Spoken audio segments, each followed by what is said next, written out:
Hey, Honors Physics, this is Mr. Hausman. We're going to take a look at simple harmonic motion today.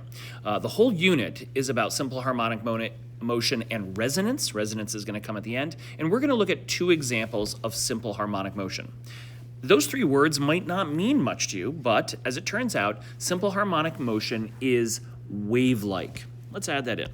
It's wave-like. In fact, the entire rest of the year is going to be examining materials and behaviors of objects that exhibit wave-like behaviors. And you might say a simple pendulum has nothing to do with a wave. Well, it actually does repeat like a wave. While it's going left to right and back and forth, right, a wave goes up and down. In fact, if you were to put a pen on the bottom of this pendulum as it swings, right, like a Sharpie, and swing the pendulum back and forth and drag a piece of paper underneath it, you would actually see that the motion is periodic. And we'll look at that and kind of define what is simple harmonic motion today using poems. So, as I said, we're going to be looking at wave-like behaviors, and here's where we are standing. We're going to do about 4 days of simple harmonic motion, and resonance, I think, is the best part of that. Resonance is a type of energy transfer between wave-like behaviors, pendulums, masses on springs, and the like. Next week, we're going to get into waves themselves. There's different kinds of waves. What are they made of? How do they behave? What's their speed? And a really fun one is wave behaviors. Okay, so maybe you've never been to the Red Sox game when they give out bobbleheads, right? A bobblehead's a little toy that wiggles back and forth, kind of amusing, right? Maybe David Ortiz from past years. Maybe you have a new favorite player, or just a toy, maybe like a what are they called? A Funko kind of model of a favorite, cartoon character or movie character. And as you touch the bobblehead, it wiggles back and forth, right? And this is called an oscillator. Oscillators experience periodic motion. Periodic is an adjective that means having a period of time to make one oscillation. So what is an oscillator? It could be a metronome, a bobblehead, even a pendulum.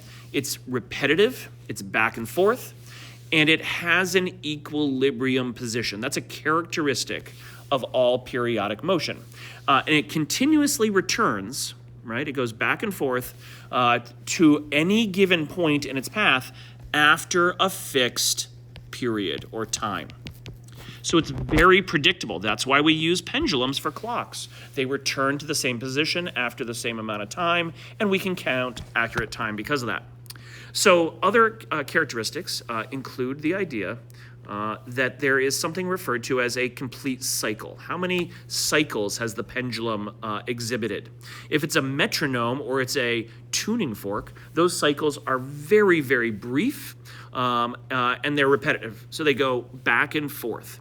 I've often said that swimmers, competitive swimmers, have an easier time because if coach says go do a lap, what they mean is to go from one end of the pool to the other and then back again. Maybe a casual swimmer in the backyard pool doesn't say that's not how they count laps, but a full lap is one back and forth motion. So what are the characteristics of an oscillator? Well, they all have a frequency. A frequency is a measure of how many back and forth motions or cycles does it do per unit of time, or specifically per second, right? The unit for time. And so when you measure the number of cycles per second, it turns into a unit we examined before when we did uniform circular motion. We, of course, know that as hertz. How many cycles per second? The period is the time for one complete cycle. And it's, of course, measured in seconds. So why is there a star next to it? That is actually a requirement of simple harmonic motion. It has to have a constant t.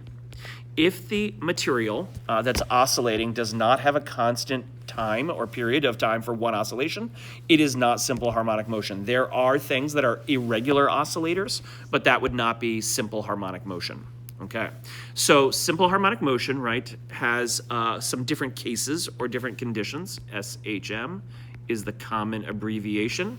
And what are some examples? Well, we've already looked at pendulums, and we're going to master the quantitative side of pendulums, how to measure their period based on their length and the gravitational field. There's other kinds that are kind of unique, like imagine holding a baseball bat or a tennis racket or a lacrosse stick, but holding it up from its bottom. And as you balance it, it's going to wiggle, right, to the left and to the right, or maybe in different directions, but that's called an inverted pendulum. That's also maybe what you've heard of. A musician uses a metronome. It's a constant clicking noise to make sure that you're not rushing while you're practicing piano or playing instrument. Modern instrumentalists have what are called click tracks. They're electronically created, but they have the same properties, right? They repeat. Masses on springs will be something we examine briefly. And there's different directions. There's vertical, right, where we talk about the object bobbing up and down, or even side to side. A plucked string is considered an oscillator. And then this one's pretty exotic. There's no doubt about it. But if you go into material science or chemistry, you'll find out that you can very much calculate the frequency, right, of a chemical bond. And you might say, well, or even a molecule. And that means they have a time to do one oscillation. So these are actually atoms oscillating back and forth. They're attracted, but they also repel if they get too close. And it's really challenging, but they really are like small masses and springs. And the bond itself is acting like the spring that we see in spring forces. Okay, so let's examine in a lot of detail. Let's zoom in on this. Pendulums. So what is, by definition, a pendulum? Well, a pendulum is any mass or bob, right, that is hanging by a length of string. It can be steel, it can be cord, it could be even a rigid piece of metal, but let's call it usually a string, right? And here's the bob. Sometimes, actually, it's used with the word plumb bob, but plumb bobs don't usually swing. They just, they just kind of hang straight down. So all oscillators have an equilibrium position. And the equilibrium position equals where the object would come to rest if it lost all of its energy. And the next characteristic, right, is that usually they're not at rest, and they have an amplitude. The amplitude is how far the object has been displaced from the equilibrium position. And you can measure it in meters, I suppose, but the most common way to measure it is in angles. Specifically, and we will not have to do this because not everyone is familiar, but radians. How many radians of movement have we seen? Okay, and to summarize, right, they all have an equilibrium. Oops, let's spell that right. Equilibrium position. And notice it's straight down the middle for a pendulum. Where would it hang straight down when it has no kinetic energy? Okay, so there's your amplitude, there's your mass, there's your equilibrium position, and of course we've already talked about the length. So another key characteristic, that's why there's a star next to it, is that any object that is in SHM must have a restoring force. In this case, it's the force of gravity in the x direction, or a component of gravity. If we zoom in on this, you'll say, but wait a minute, Hausman, this is gravity. It's straight down. But in this case, almost a little bit like an inclined plane, the gravity is actually not relevant because the plumb bob never moves in that direction. So what we do is we break the gravity into, let's go a little bit thicker line, into gravity in the x direction or toward the equilibrium, and FGY. And this force is part of of course, it's opposite the tension, but the restoring force is right here. So it's always toward the middle or toward the equilibrium.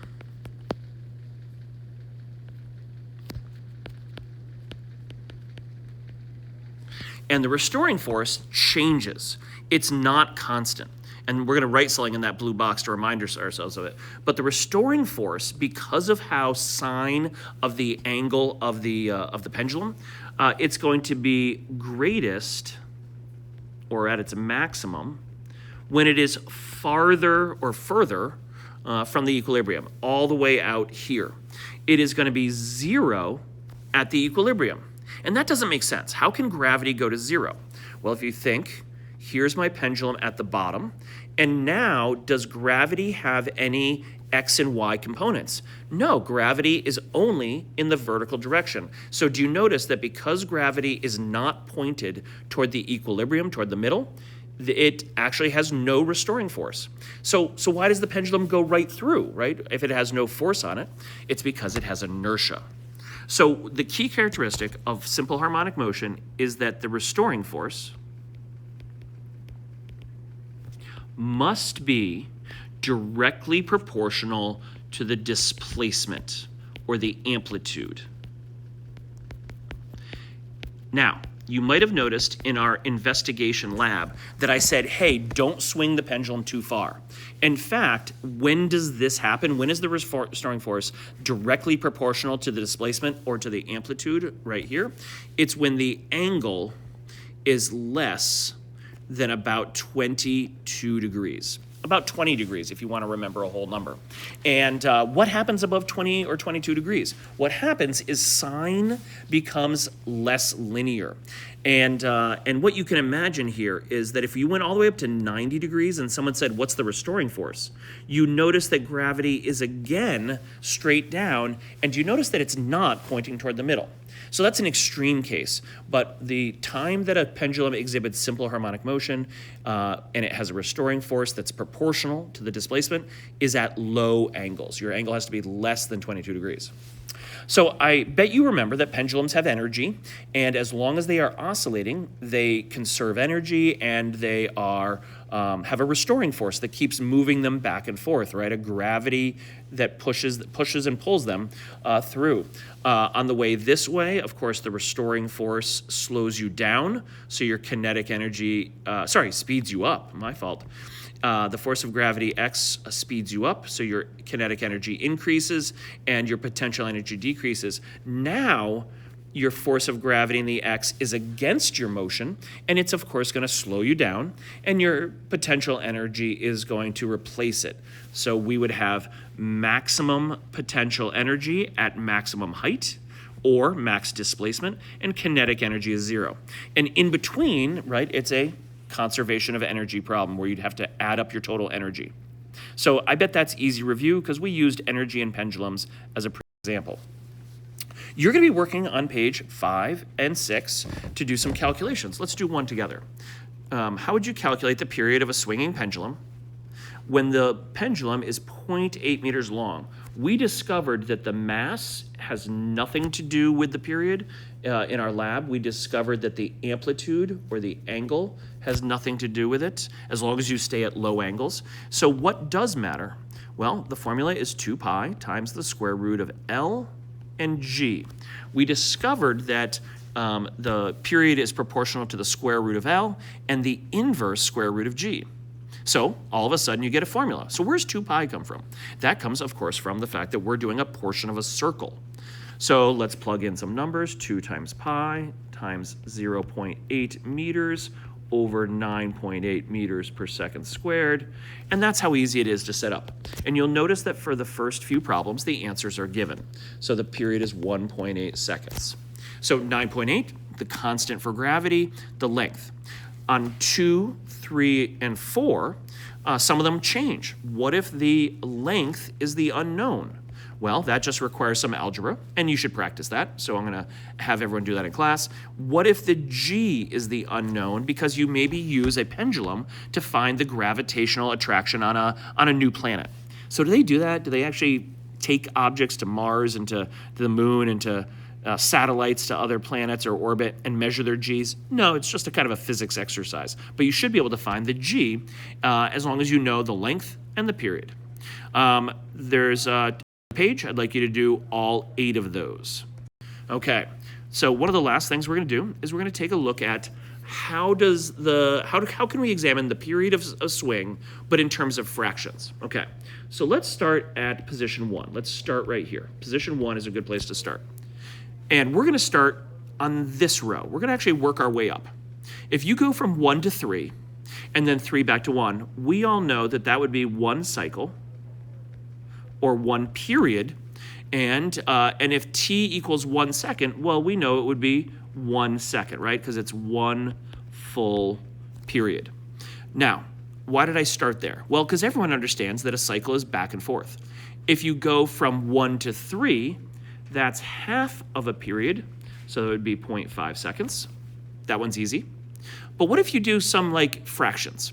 What if instead of going 1 to 3 from one side to the other halfway, what if you go 1 to 2? Well, that's 1/4 of a period. That would be 0.25 seconds. What about 1 to 3 and then back to 2? That would be 3/4, right? Not a full 4 out of 4, but 3/4 or 0.75 seconds.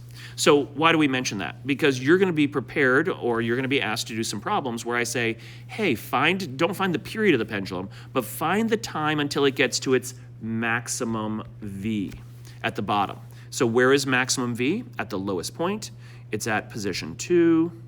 And where is the velocity 0? It's at number 1 and number 3, right? When it gets all the way up to its highest point, it momentarily stops. And which direction is it moving? Well, its maximum speed at 2 happens when it's going both directions, if it was going right to left or left to right. And the last page I'd like you to try, to see if you can summarize, is to fill in this table about simple harmonic motion pendulums. And for each quantity, displacement, which is the angle, velocity is the speed, force and acceleration, that's referring to the gravity restoring force, right, the FGX. Then there's kinetic energy, potential energy. And if you can characterize all of those for each of these positions, you really have mastered pendulum. So I'll do one row. At position A, we have a maximum displacement, and its velocity is 0. There would be a maximum restoring force. Sine of a larger angle is going to be larger. It has 0 kinetic energy, but it has maximum potential energy.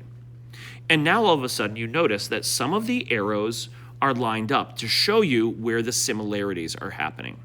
Okay, maximum displacement and maximum PE seem to line up, whereas velocity and kinetic energy line up. So we'll check the rest of those in class, but good luck getting started with simple harmonic motion.